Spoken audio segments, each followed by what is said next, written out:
에스더가 기록되는 그 배경은 대략 그 그림이 당시에 페르시아 제국입니다. 그리고 수도가 바로 여기 수상궁이에요. 여기에 지금 있었던 이야기를 하고 있습니다. 이스라엘은 여기 이렇게 조그만 나라입니다. 이스라엘은. 에스더라는 이름은 페르시아어로는 별이라는 뜻을 가지고 있고, 또 히브리어는 화류목이라는 뜻을 가지고 있어요. 이방 나라의 거대한 권력 아래 감춰져 있지만 하나님은 범사에 때와 기한이 있다고 말씀했던 것처럼 이제 때가 되면은 빛나는 별처럼 드러나는 그런 그 언약 백성의 정체성을 그려주고 있습니다. 시대는 1차 포로 기한, 지금 2차 포로 기한이 되기 전 여기에요. 그러니까 다들 이제 포로로 조국을 향해서 돌아오는데 아직 그 돌아오지 못하고 이 페르시아에 머물러 있는 1차적 독자들이에요.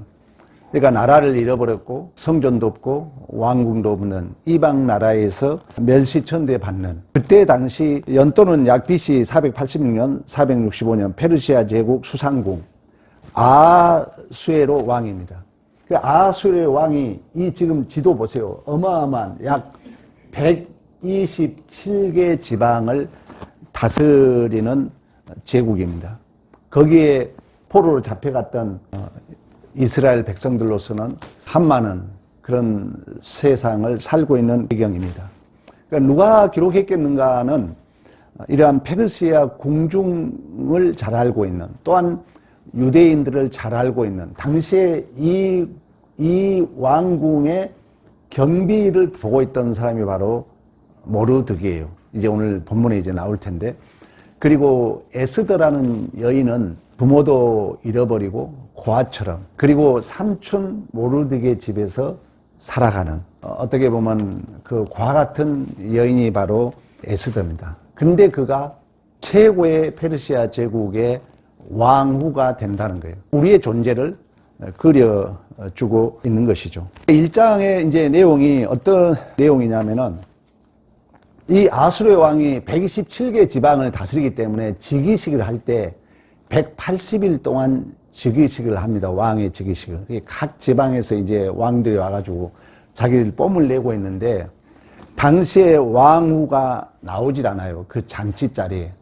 왕후 와스디가 나오지 않음으로 말미암아 부모도 없고 고아 같은 그 에스더가 왕후가 됩니다. 그리고 모르드게는 2장 하반절에 가면은 당시에 넷이 두 사람이 왕을 죽이려고 하는 그 모함을 막아요.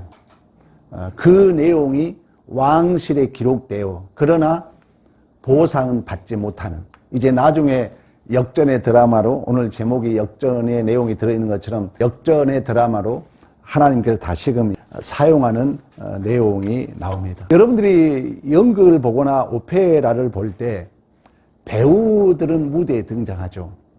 조명이 화려하게 이렇게 등장하고 많은 소품들이 등장합니다. 그러나 연출가는 무대에 나타나지 않는 거죠. 바로 하나님이 그렇다는 거예요. 특히 이 에스더의 책 내용에는 하나님이란 내용이, 이걸 우리가 헬라어로 데오스라고 그래요. 하나님이란 내용이 한 번도 등장하지 않습니다. 그래서 칼빈은, 루터도 마찬가지로 에스더를 가지고 설교를 한 번도 하지 않을 정도로 하나님이란 이름, 율법이란 이름, 성전이란 이름이 한 번도 등장하지 않고 있다는 거예요. 방금 제가 조금 전에 얘기했던 것처럼 우리가 연극을 보거나 오페라를 보면은 많은 사람들이 등장하고 조명과 소품들이 등장하지만 진정한 연출자는 그 무대에 오르지 않는 것처럼 우리의 모든 삶의 여정 속에 보이지 않는 것 같지만 하나님이 여전히 우리의 모든 생사의 주권, 지금도 변함없이 인도하시고 간섭해 가고 계신 줄로 믿습니다. 기독교의 신비는요, 기독교의 신비는 여러분들이 신앙생활을 해보면은 똑같은 짐을 지고 있지만 이 짐을 무겁게 느끼는 자가 있고 가볍게 느끼는 자가 있다는 것입니다. 특히 하나님은 절대 과거를 없애주지 않습니다. 과거의 상처를 하나님은 지워주지 않는다는 거예요. 그러니까 이 과거의 삶이 오늘 우리는 하나님을 믿고 있잖아요. 근데 나는 살아왔어요. 근데 이 과거의 상처와 과거의 이런 아픔들을 하나님은 지워주지 않는다는 거예요.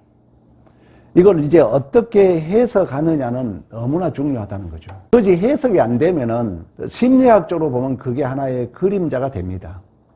하나의 페르소나가 돼요. 그 말은 뭐예요? 그 상처가 엄청난 나의 트라우마가 돼가지고 그게 기준이 될 확률이 많다는 거예요. 우리가 이 성경을 여러분이 말씀을 듣는 이유는 내 인생을 어떻게 해석해 가느냐의 문제거든요. 그러면 이제 성경은 하나님이 연출자, 우리가 이제 주인공이라고 말할 수가 있겠죠. 그리고 이 주인공을 빛나게 하는 이제 조연들이 있을 수 있어요. 여기에 우리는 오늘 이제 3장에 가면 하만이라는 사람이 등장해요. 근데 하만이라는 사람을 이야기할 때마다 아각 사람 하만이라 그래요. 아각 사람. 그러면 아각 하면 여러분 기억나죠? 사무엘상 15장에 이스라엘의 초대 왕 사울이 어디와 전쟁하죠? 아말렉. 아말렉과 전쟁 중에 하나님이 멸절시키라 그래요. 그러니까 이 죄의 뿌리는 심어놓으면 반드시 언젠가는 나타나게 되어 있습니다. 그래서 축복은 천대까지, 저주는 3, 4대까지 간다는 얘기가 있어요. 근데 이것을 해석을 잘하면은 그러한 과거의 아픔과 트라우마가 나를 나되게 만드는 은혜의 파편들이 될 줄로 믿습니다. 근데 해석을 잘못하면 아까 얘기했잖아요. 그게 하나의 트라우마가 된다는 거예요. 그게 내 존재를 이렇게 올무로 딱, 인문학이나 철학에서는 가장 큰 죄가 뭐냐면 멈춤이에요, 멈춤. 그러면 진리는 뭐냐? 내 존재가 흔들리는 거예요. 내 존재에 구멍을 내는 걸 진리라고 그래요. 멈춰있는 건 죄니까. 멈춰있다는 것은 여전히 내 중심, 내 고정관념에 멈춰있는 거예요. 이걸 또 다른 말로 우리 지난주 공부했잖아요. 갇혀있는 거예요. 갇혀있는 거예요. 지옥이라 그러죠. 우리는 이렇게 내 울타리 이렇게 딱 쳐놓고 여기에 나가 갇혀있다는 거예요. 그러면 철학이나 인문학에서 이게 깨진 걸 진리라고 그래요. 깨진 자체, 흔들림 자체를 진리라고 그래요. 기독교의 가장 중요한 것은 이미와 아직, 카이로스, 크로노스 시간을 준 이유는 무엇 때문이죠? 무엇 때문에? 성숙이잖아요. 그래서 아리스토텔레스를 오직하면은 시간의 척도를 성숙이라 그랬어요. 여러분, 시간이 왜 흘렀죠? 나이 먹었잖아요. 많은 시간이 갔잖아요. 여러분, 증거가 뭡니까? 내가 아버지다운 자로, 어머니다운 자로 성숙한 줄로 믿습니다. 어떻게 해석하냐에 따라서 해석을 잘하면 그게 금은부화가 될 것이고, 해석을 잘못하면 그게 여러분 뭐라 했어요? 심리학에서는 억압으로 쌓인다는 거예요. 자꾸 그것이 기준이 돼. 그런 상황만 그게 딱 등장해 그게 기준이 돼. 그거가 근거가 돼. 이걸 융은 페르소나라 그랬어요. 하나의 나의 규범이 돼버려요. 규범이. 그래서 이래야 되는데, 이러면 안 되는데. 그리고 울타리 쳐놓고 나는 거기에 가둬놓고 산다는 것입니다. 하만이 바로 그런 사람이에요. 총리급 권력을 가졌어요. 많은 자들이 그에게 무릎을 꿇고 굽슬거려요. 근데 모르드게는 내가 믿는 자는 누구예요? 하나님이잖아요. 교만하면 안 돼요. 하나님이에요. 비록 나는 왕궁의 경비를 쓰고 있지만, 이병소 근무를 하고 있지만, 하만은 하나님이 없는 총리야. 최고의 권력을 가졌어. 나는 어떻게 보면 최고의 하급자 이병소 보초자야. 근데 내 속에는 누가 있다고요? 하나님이 있는 거예요. 세상은 어쨌든 힘에 올리잖아요. 나를 굴복하지 않는 이 모르드게가 미워 죽겠는 거야, 하만이. 그 이유 첫째. 두 번째는 과거의 트라우마. 옛날부터 그 유대인들, 그 아말렉과, 그래서 하만을 얘기할 때는 아각의 사람 하만이라 그래요. 성경을 오늘 다 찾지 못합니다. 계속해서 아각의 사람 하만. 다시 말하면 아말렉의 후손이라는 거예요. 아말렉은 이스라엘 백성들이 출애굽을 할 때 항상 괴롭혔던 그 원수 관계에 있었던 거예요. 이런 상처가 하만의 마음속에도 트라우마로 남아있는 거예요. 그래서 유대인들을 죽이려고 합니다. 그리고 또 하나는 본인의 있던 그 권력의 탐욕, 이제 물질의 탐욕 때문에 이스라엘 유대인들을 죽이려고 하는 것입니다. 이처럼 여러분, 성숙이 없으면은 하나님이 카이로스와 크로노스의 그 시간을 준 이유는 단 한 가지예요. 내가 성숙되기 위하여. 예수 그리스도로 구체화되기 위하여. 하나님의 자녀다운 자로 구체화되기 위하여. 이걸 가지고 싸움을 해야 돼요. 내가 불평 3번 했던 사람이 1번, 내 중심적인 사람이었던 사람이 한 1원이라도 10원이라도 남을 위해서 쓸 수 있도록, 이게 성숙되지 않으면은 우리는 내 중심적 갇혀 살 수밖에 없다는 것입니다. 그래서 기독교는 반드시 천하 만물을 가진 하나님 아버지의 자녀라는 거, 우리는. 그래서 항상 우리가 더 마음 쓸 수 있고, 우리가 더 양보할 수 있고, 우리가 더 배려할 수 있는 줄로 믿습니다. 유대인들을 죽이려고 하는데 여러분 잘 생각해 봐요. 하나님은 우리에게 답을 당장 절대 주지 않습니다. 우리의 신앙생활하면서 가장 큰 오해가 뭐냐면은, 우리 신앙생활의 가장 큰 오해가 뭐냐면, 어떤 이제 문제가 발생되잖아요.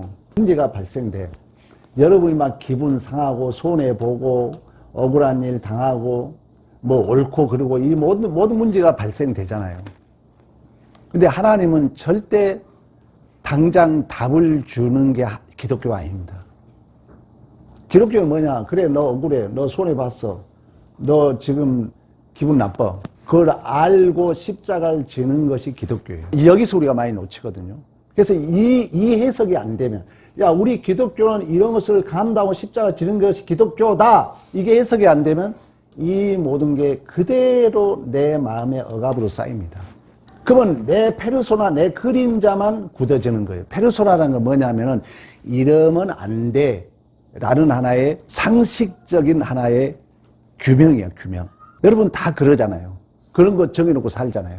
그래서 딱 뭔 문제가 생기면 그 쌓였던 게 그대로 등장해서 그대로 해석해버리잖아요. 그래서 상대에 대한 입장은 0.01%도 이해하려고 안 하죠. 나는 그냥 기계적으로 해석해버리죠. 그리고 이러면 안 돼. 이미 모델을 그려놔. 이걸 그림자라 그래. 융이란 심리학자는. 그 그림자를 그대로 갖다가 적용해버려요. 아, 저 사람 이러면 안 되는데 하고 딱 선 쳐버리죠. 그러면 나는 또 그 선에 누구만 갇히는 거예요. 나만 갇혀 있는 거예요. 그러니까 한 발짝도 앞을 못 가는 거예요. 그래서 제가 한 몇 개월 동안 윤리도덕주의 얘기했어요. 이 윤리도덕주의가 은혜 다 까먹는다. 우리 기독교는 알고 견디는 게 기독교라니까. 요셉이 여러분, 그러니까 알고 내가 아는 거 다 그대로 막 다 심판하고 정죄하고 옳았다 틀렸다, 그건 철저한 윤리도덕주의. 교회 은혜 방해한다니까요, 그건. 요셉이 형제들에게 반려땅을 알아요, 몰라요? 알아요. 누명을 쓴 걸 알아요. 우리 예수님이 능력이 없어지니까 몰랐습니까? 다 알아요. 탕자의 아버지가 모르니까 다 알아요. 기독교 신앙은 알고 듣고 다 알아요. 그지만 나는 우리 하나님이 당장 심판주로 서지 않았던 것처럼 그걸 알고 아니까 힘든 거예요. 내가 옳아요. 내가 옳으니까 힘든 거예요.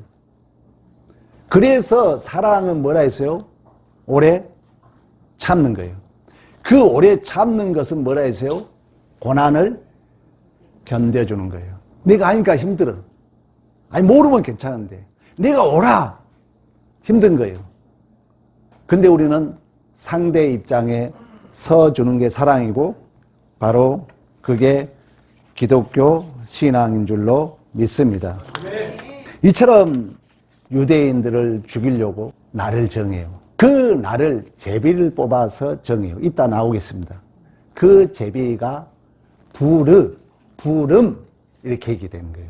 그래서 이제 부름절이 나오죠. 그래서 이제 죽이려고 하는데 이 소식을 듣고 모르드게가 대성통곡을 합니다. 울며 금식하며 기도해요. 그러면서 에스더에게 뭐라냐. 야, 너 이때를 위해서 너를 내게 왕으로 삼았는 줄 알지 못하겠느냐. 혹시 그러지 않겠느냐 하면서 이야기하니까 이제 에스더도 맞습니다. 내가 왕 앞에 나가겠습니다. 왕 앞에 왕으로라도 함부로 나가면 안 되거든요. 그러면서 3일 동안 저를 위해서 금식하라면서 그때 한 말이 뭐예요? 내가 죽으면 죽으리라. 그리고 딱 왕국 앞에 나갔는데 마치 왕이 있나요? 보이지 않지만 역사의 주관자는 누구라고요? 하나님이란 거예요. 여러분 인생의 구비구비에 믿음대로 됩니다. 부정적인 일이 있든 긍정적이 있든 내 모든 삶의 구비구비를 누가 인도한다? 하나님이에요. 이 믿음만이 나에게 안식을 주는 거예요. 이 믿음이 없으면은 우리 인생은 제가 환영한 세상 속에 있기 때문에 모든 게 마음에 안 들어요. 모든 게 상처야, 모든 게 아픔이야. 누가 그러대, 나하고 가장 가까이 산 내 남편, 내 아내도 원수라고. 얼마나 상처가 되겠습니까? 그러나 모든 역사의 주인이 보이지 않는 연출가가 우리의 누구다? 아버지라는 거예요. 이 믿음만이 세상을 이기게 된 줄로 믿습니다. 그래서 이제 아수르 왕이 에스더에게 물어요. 내 소원이 뭐냐? 너 소원 내가 나라의 절반으로 주겠다. 그랬더니 왕이시여, 하만과 왕을 위해서 잔치를 베풀어 달라고 그래요. 그러니까 하만이 기분 좋아요. 아, 나를 위해서 잔치를 베풀어 줬다고?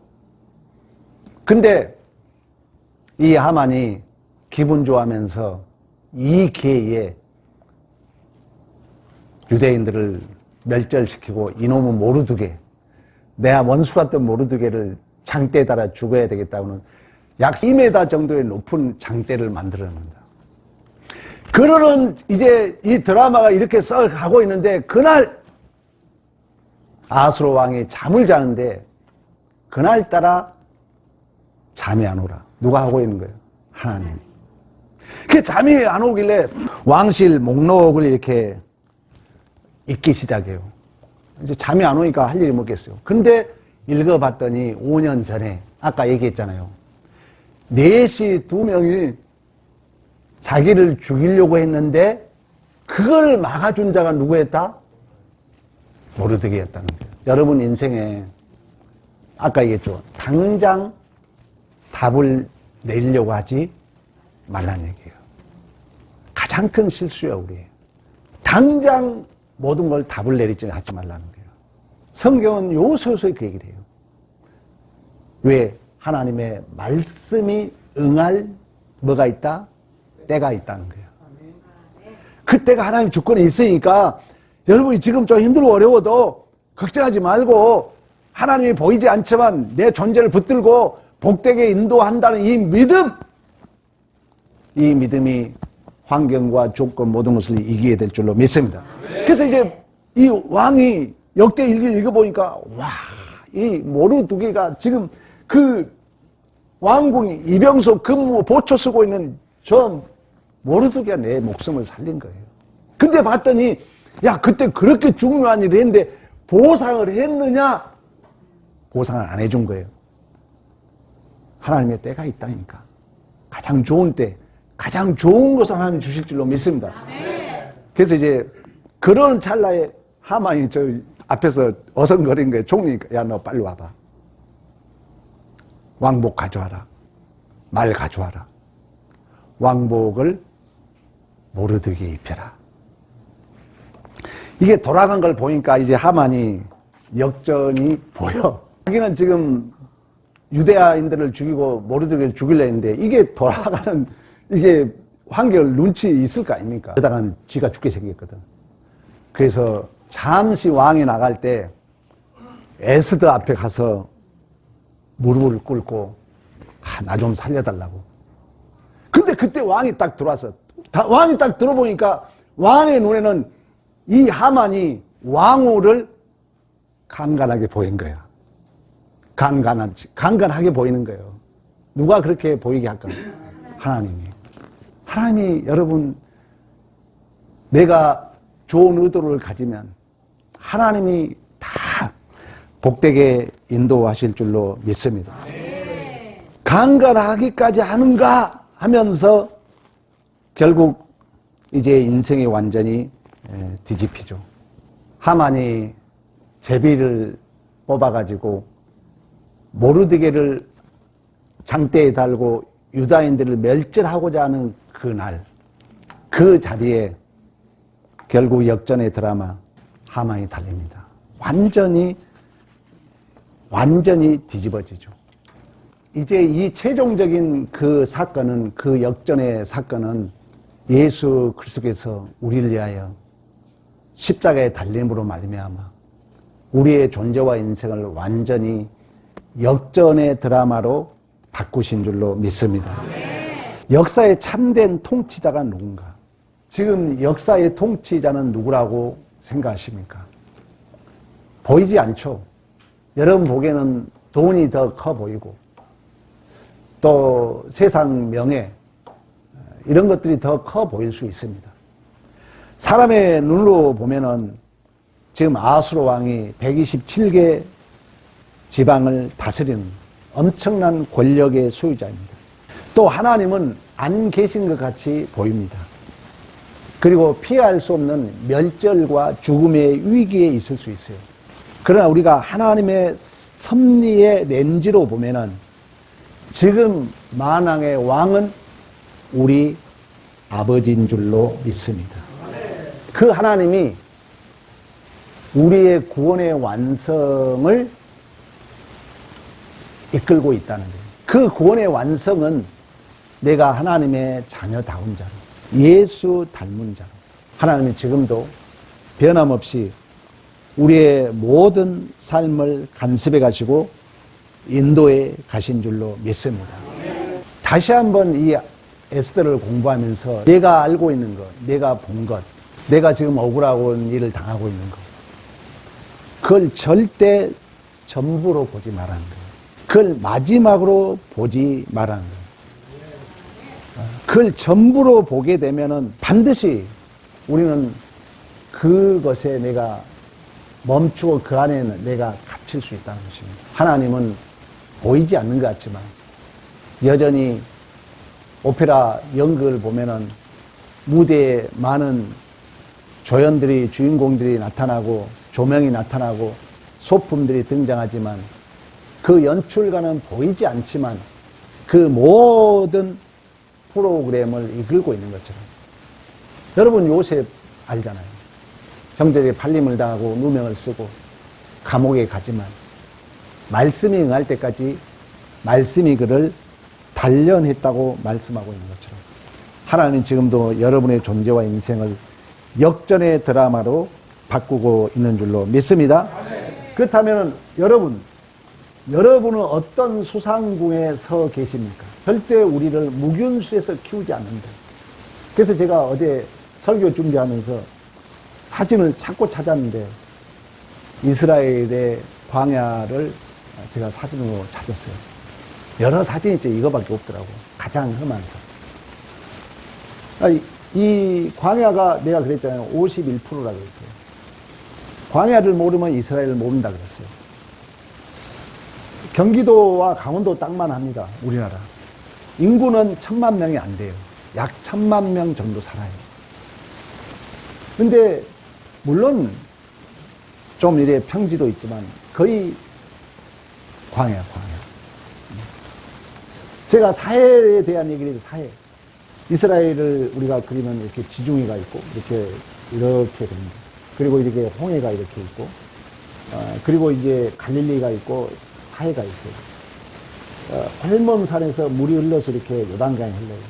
이 사해는 해수면, 바다 수면의 마이너스 300에서 350m가 더 깊어요. 그래서 바닷물이 들어와가지고 나가지 못하기 때문에 여기 가면 사람의 몸이 둥둥 뜹니다. 누워봤더니 몸이 떠요. 그 말은 뭐냐면 이게 지금 이렇게 보이지만 이 광해의 굴곡이 크다는 거예요. 하나님이 이처럼 우리를 목욕실에서 키우지 않는다는 것입니다. 여러분의 삶이 막막한 현실의 한 복판에 있을 수 있어요. 근데 사단은 자꾸 우리에게 속삭여요. 야, 이게 전부야. 너 인생 이게 끝이야. 사단의 속삭임에 받으면 그게 전부로 보여요. 이게 끝, 마지막으로 보여요. 그러나 하나님은 그렇지 않다는 것입니다. 우리 주님은 가장 비참한 자리 십자가상에서 우리의 모든 죄값을 치르기 위하여 온갖 고난과 아픔과 수치와 멸시를 감당하시고 우리를 다시 하나님의 자녀로 새롭게 출생시키신 줄로 믿습니다. 그 하나님은 한 번도 나를 외면하거나 한 번도 하나님은 내 인생의 연출가로서 포기하지 않고 있다는 거예요. 그래서 성령을 신적 확증으로 우리에게 허락했다 그래요. 파라클레토스, 우리 곁에서 도와주시고 상담해 주시고 위로해 주신 줄로 믿습니다. 그렇다면 이 설교를 여러분들이 듣는 자들로서 세 가지를 결단하면서 마무리하도록 하겠습니다. 하나님은 우리의 삶의 연출가입니다. 하나님은 여러분이 꼭 기억해야 돼요. 의도, 경향. 내가 뭘 봤을 때 내가 지금 내 마음의 의도가 어떤가, 내 마음의 경향이 무엇인가, 내 마음의 지향성이 어떤가. 하나님을 향하지 않는 걸 성경은 죄라고 그럽니다. 그러니까 우리가 인생을 살다 보면은 답답하고 억울한 일을 만날 때가 있어요. 근데 우리는 내 지향성, 의도가 불평하고 싶어요. 그걸 전부로 보니까 불평하는 거예요. 진짜 불평해요. 근데 고린도전서 10장에 가면은 10장이야 11장입니까? 광야에서 구원받지 못한 네 가지를 모범으로 보여주고 있어요. 이런 사람은 광야에서 구원받지 못했어. 그 첫째가 가는 우상숭배, 하나님을 시험하는 것. 네 번째가 불평입니다. 내 입을 때려. 불평 안 해야지. 그리고 지금도 하나님은 무대 뒤에서 나를 위해 일하고 계신다. 고백하라니까. 마음으로 믿어 의에 이르고 입으로 신하여 구원에 이르는 거예요. 입으로 고백해야 돼. 그렇지. 여러분 어려운 일 있어요? 하나님이 내 뒤에서 나를 지금 복되게 인도하고 있지. 이렇게 고백하라는 거 혼자라도. 길거리 가면서도 얘기해. 하나님이 나 지금 짜증나고 힘든데 하나님이 내 존재를 이끌고 있지. 이런 고백을 하라는. 두 번째, 이때를 이해합니다. 이때를 이해함. 여러분의 가정, 또 특히 돈, 시간, 이런 것은 여러분 내 안위를 이해함이 아니라 여러분들이 사명지로 여기시고 이때를 이해합니다. 어떤 마음의 감동이 올 때 이때를 이해합니다 생각하고 여러분의 시간과 여러분의 물질을 가지고 필요한 곳에 사랑을 실천하라는 것입니다. 우리 에스더에게 모르드기가 너 이때를 위하여 왕으로 세운 줄을 알겠느냐. 그랬더니 에스더가 뭐라 했다고? 죽으면 죽으리라고 나갔을 때 결국 민족을 구원하는 귀한 일로 쓰임 받았죠. 세 번째는 우리 염려와 두려움의 여러분 목록을 있잖아요. 그걸 종이에 적어요. 옛날 우리 그랬잖아요. 옛날 우리 수련회 가면 죄를 다 적었어요. 그 적은 걸 불에다 태웠거든요. 그런 것처럼 여러분들이 혹시 신앙이 좀 자유가 없으신 분들은 내가 왜 감사가 없고 이렇게 불평거리가 많지, 그런 사람들 혹시 있다면 그걸 적어보라는 목록에. 그래가지고 붉은 펜로 딱 각기표를 하면서 이렇게 쓰는 거예요. 하나님이 뒤집으신다. 하나님이 역전과 반전의 역사를 쓰신다. 이걸 적고 여러분들이 가까운 이웃들에게 세 가지 밥 한 번 먹고 차 한 번 마시고 선물 한 번 함으로 진실로 이웃 사랑을 실천함으로 넘치는 은혜가 있기를 간절히 축복합니다.